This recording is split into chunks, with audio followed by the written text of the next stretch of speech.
Ladies and gentlemen, can I please have your attention? I've just been handed an urgent and horrifying news story. And I need all of you to stop what you're doing and listen.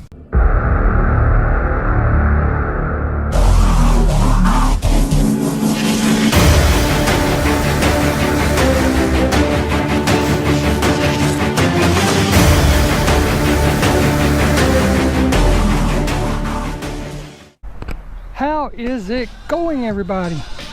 Hope you're having a great day. No, I am.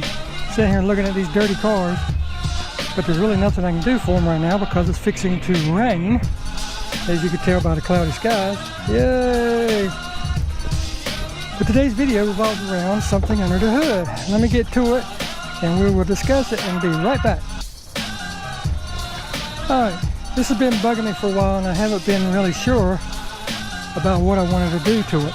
So, you know, I've just been holding off because, you know, when you're unsure.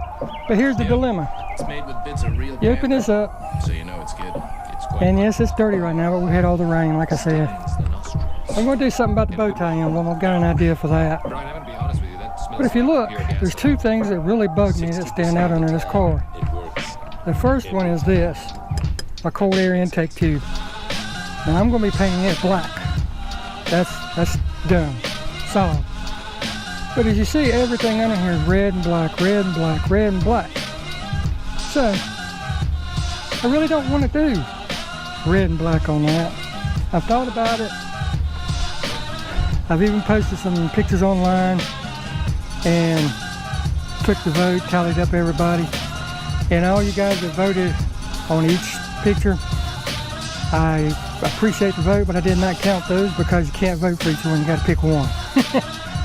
So after those were taken out, the tally was what I'm fixing to show you. And like I said, if you look at this, you're like, eh. But then as you go to shut the hood, it's like, eh. Hey, wait a minute. What about,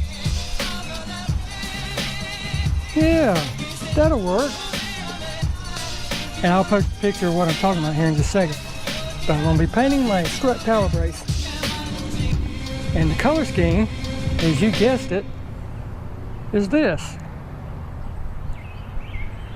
And I'll post a picture now in the bottom down there, so that you can see what I'm talking about. So what we need to do today, and this is going to take a couple days, because I'm going to have to paint it one color, and then go and let it dry, let it cure, and then come back and paint it the other color. So, you know, tape it off and everything. That way when I pull the tape off, it doesn't pull the paint. So it has to cure. So let me go get my tools and we will commence to taking this apart. Alright, you're going to need a Phillips screwdriver to get these two screws out. Got that a little stubby because regular won't be too long. Going to need a small socket to get to the 5/16. Radiator clamp there, and I got two here that attaches that to the filter. And then you're going to need 13 millimeter to get to these, to take those off. So let me get you set up, let's get to it.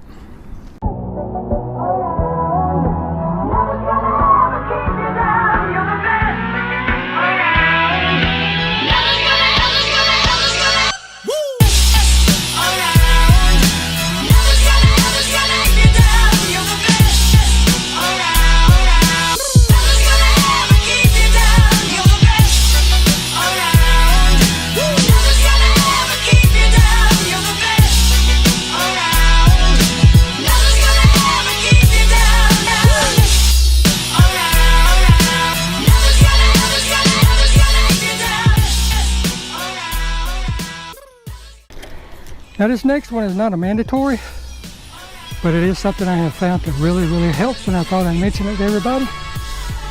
And that is these. You always wonder what they're for. Right? You see packs of these in stores, you see other people use them. What are they really for? Picks to get stuff out of your fingernail? No. Here is what they're really for. Any of you that's ever taken a hose off of a piece of pipe know that the two materials don't match, so what they do is they stick together. So all you got to do is find one that you want to use, and this is what this is for. Take it, stick it up under the edge, and just work it around And what that does is it breaks the seal between the two pieces. And then they will come right apart, believe it or not. Let me show you real quick. Get that hose clamp off of there to come off. There we go. Get the bottom of it. Swirl it right on around. And voila, comes right off. Alright, I'm just going to set this right here out of the way so nothing gets lost. Take my pick, or whatever it's really called, I forget what it's called, and run it around on this one. Alright? And you can see it breaking the seal loose as I pull it around.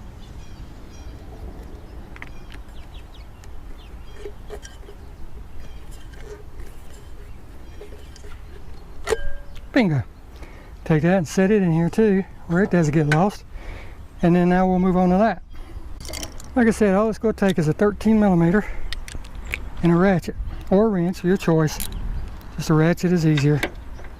And we're going to be repainting these heads, so it's going to mar them up. But we're going to be repainting them the same color as the strut tower brace. So you just take all 6 screws out and then lift this off.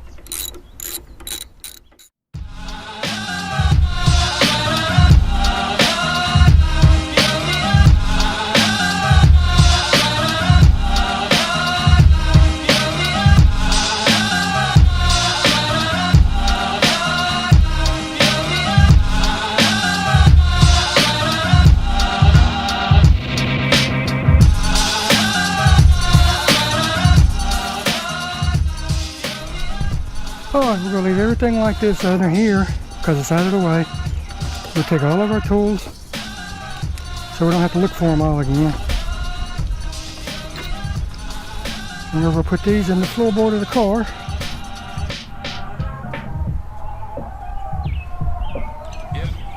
So we won't have to look for them all again next time we go to do this.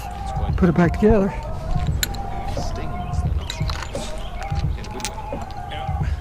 And of course you're going to want to drop 1 or 2. Yeah, there we go. Got everything in the floor. That doesn't make sense. And I found these at my local O'Reilly's, which matches the red. And I'm tired of using a screwdriver on that one, so I'm going to replace that with that. But I would like to try to get these on these too. I don't know if I can or not, I'm going to try. But if not, that's fine. Throw them in there. Shut the old girl up. Make sure everything's out of the way. And shut the hood.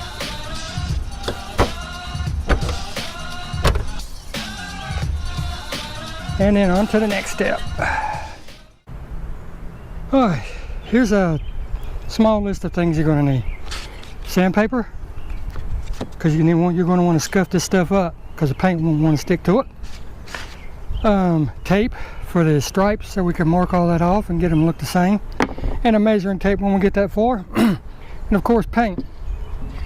Now this I'm going to be painting black, and this is duplicolor for the black car, so I thought why not go ahead and tie the 2 in, right?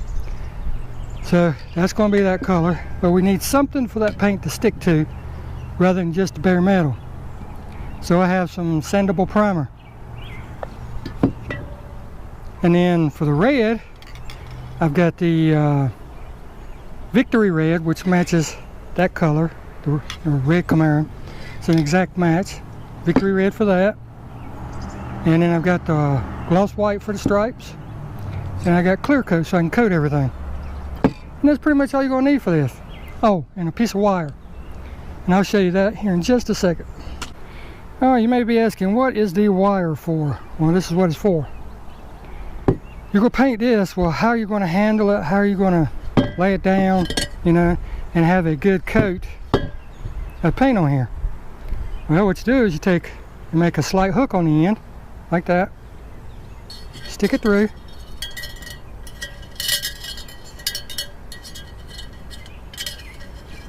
And now you have something to hold it by while you paint it. And you can put another hook on the other end to hang it on something. Say like if this is just for instance, but I can hang it right there to dry. but that's the purpose of the wire. I will actually be hanging it from right here so that it can dry. Let me show you. Hey, as you can see right there, it's not touching anything. It hangs perfect. Very, very simple, easy tip, and great way for you not to screw up your paint job. So let's get started. First thing you want to do is make sure your hands are clean. And of course, wipe off your project best you can. Now this doesn't have to be perfectly on the edges or anything, because the hose is going to be covering up the end. So if you don't get it perfect, that's fine. Sandpaper, this happens to be 320 grit. You can get something finer if you so choose. But all you're going to do is scuff this up, because as I said, the paint will not want to stick to this shiny surface. And this has some scratches and stuff in it anyway, so it's about time to cover it up.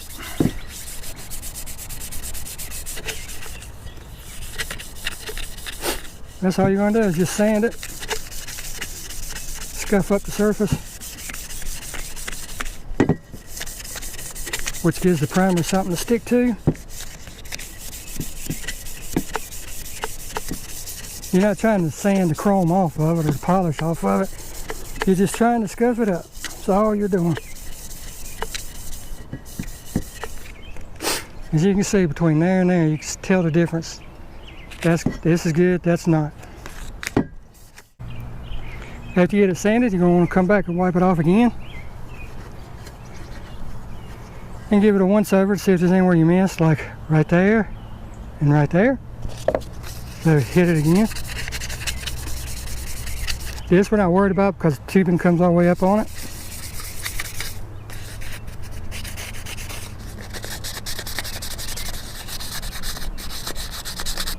Then wipe it off again.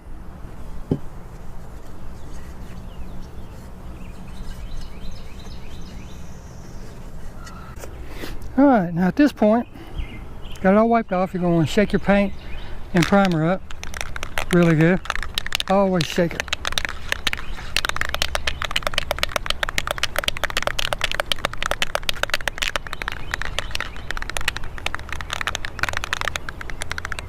Now we're not going to be trying to cover this all in one coat. We're going to put a light coat on it, sand it, another coat on it, sand it, another coat on it, sand it. That way each of the sandable layers gets smoother and smoother, but yet provides a really good consistent surface for the paint to stick to. So for this coat, I'm not really going to worry about too much. But what we do want to do is cover up this hole and cover up the end of that, because we don't want any paint getting in there and stopping anything up. And it shouldn't hurt anything, but with the other hole being a mass airflow sensor for the computer, I don't want to take any chances with that. So all I have to do is put a piece of tape on there, and a piece of tape about the same length. Alright. This is going to be covered by the plastic anyway, so there you go.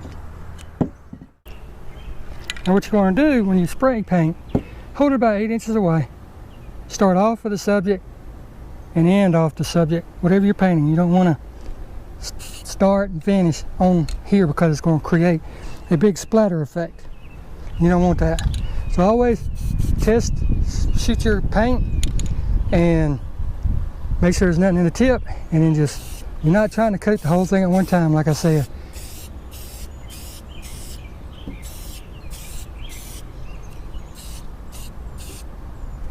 Once you get done with that section, roll it around, do another one.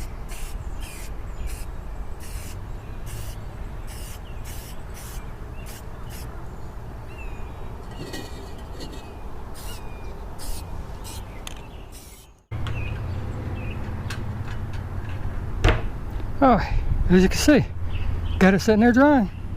We'll come back to that in a little bit. But now let's get on to the big part, the actual strut tower brace. Now the principle is the same. We're going to sand this because, let's face it, it's not perfect. Plus it has oil and stuff on it from the factory. I'm not going to worry about hitting this with primer, because we're going to be repainting all this the same color as this.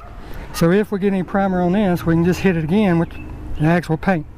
So I'm not going to worry about taping it off. And as you can see, it needs to be touched up a little bit right there anyway.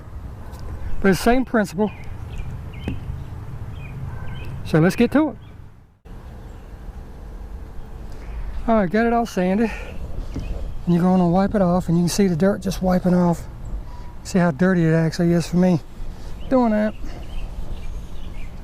If you come across anything like this, that's where you held it. So go back and hit that again. That's the oil from your skin. See? There. Just sand that off. And wipe the whole thing off real good. All the edges, even flip it over. Wipe that off real good. See a spot there and see a spot there. Now is the time to touch all this up, because however much time you spend preparing this will show in how it looks as a finished product. Oh my goodness, you see all that metal dust that come off of that from that light sanding? Wow. Now as you can see, this sets up off, see it's even there. As you can see, this sits up off the table when I have it right side up. So what we're going to do is we're going to prime the bottom first, flip it over, handling just the ends. Okay? Handling just the ends, we're going to flip it over, paint the bottom, the underneath, flip it back over, and then paint the top. The reason we're doing that is so this bottom will not be touching anything while it's in the drying process, because we're going to leave it right here and let it dry. Come back, sand it again, hit it again. I don't know, we'll do it 2, maybe 3 times, depending on how it feels after we get it done.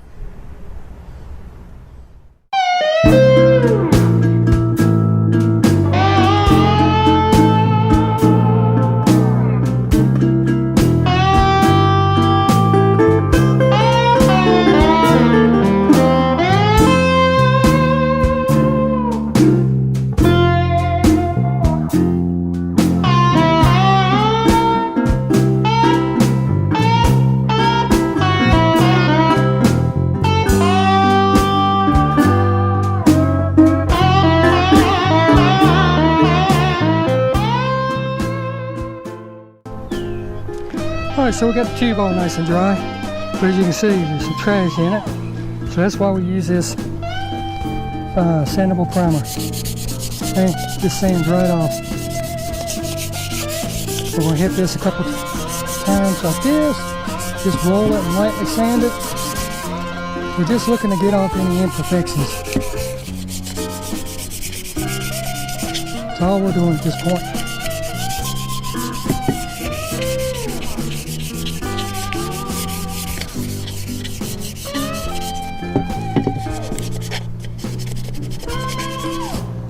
Alright, this time we're going to try to hit it in a different direction.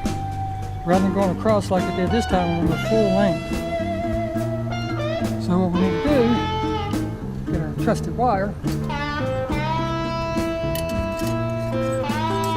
get it in here and get it at the ready, like such, so it makes minimal contact. And like I said, we're not worried about this finished edge anyway, because it's going to be covered.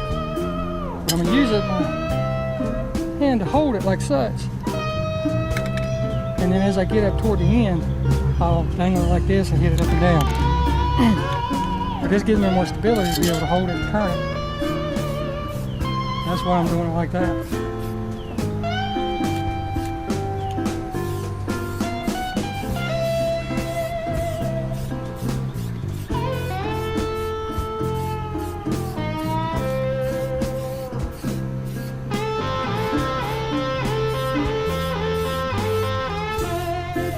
At this point, you can put the paint on a little bit heavier. You've already got the base coat. Now you're trying to just basically level everything out at this point.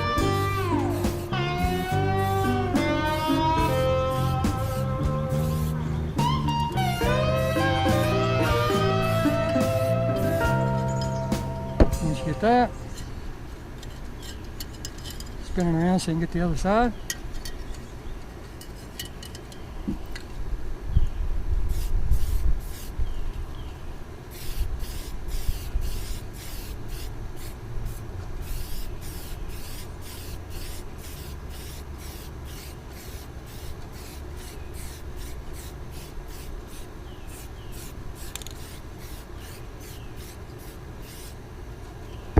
Now we've gotten that, make sure the hook is in it.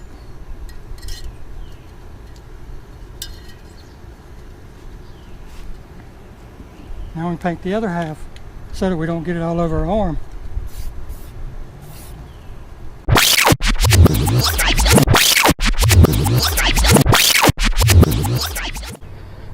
Now that we are getting close to the finished product, I don't want to be laying it on the table picking up any trash or possibly hitting it with fingerprints. So what I'm going to do is I'm going to take it and I'm going to stand it up like so. Hold it up at the top. I'll get you up here so you can see. I'm going to hold it up at the top. That way I can rotate it. Because we're going to be touching up this red anyway. So it doesn't matter if the red gets a little chipped or anything. So let's get to that. Sorry about that, I had to turn, you know. Wind was blowing the paint right to the GoPro. And I don't want my screen red on the GoPro. But that's what you're looking for first coat, something along that line. Okay? Just spin it and paint it, spin it and paint it. So I'm going to go ahead and get the rest of it, and we'll be back. I'll keep your eyes on the road, your hand upon the wheel. Keep your eyes on the road, your hand upon the wheel. Yeah, we're going to the roadhouse, gonna have a good time.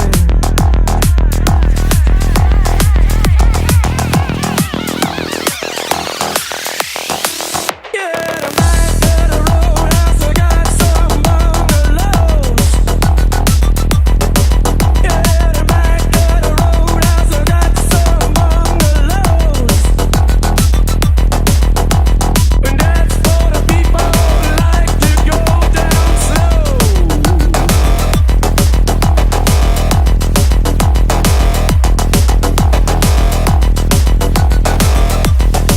Let it roll, baby, roll. Let it roll, baby, roll. Let it roll, baby, roll. Let it roll all night long. Do it, Robbie, do it.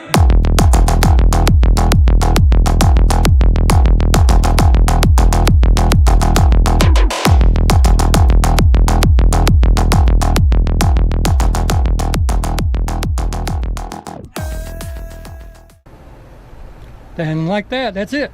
Turned out pretty nice, didn't it? The red's real nice and shiny, the black's real nice and shiny. They all laid flat, so that's real good. It's all nice and smooth. So that's going to conclude this video, but in the next one I'm going to show you how to finish it off, because I've decided to go ahead and put the white stripes on it. So I'm going to show you how to figure out how to lay them out, figure out where they go, what size, all that good stuff, and how to paint this white without getting it on your red. Is it hard? No. But it takes a little bit of forethought. So with that said, you guys get out there and enjoy your car, even if it's something as simple as what I'm doing. I'm enjoying the crap out of this. I mean, something so cheap, I mean, 15 bucks, 2 cans of paint. Can't beat it. Changes the whole way your engine looks underneath, your whole engine compartment. But you guys get out there and enjoy your ride like I'm doing. It's yours, you paid for it. Do whatever you want, it don't matter. As long as you're enjoying it. So we'll see you next video.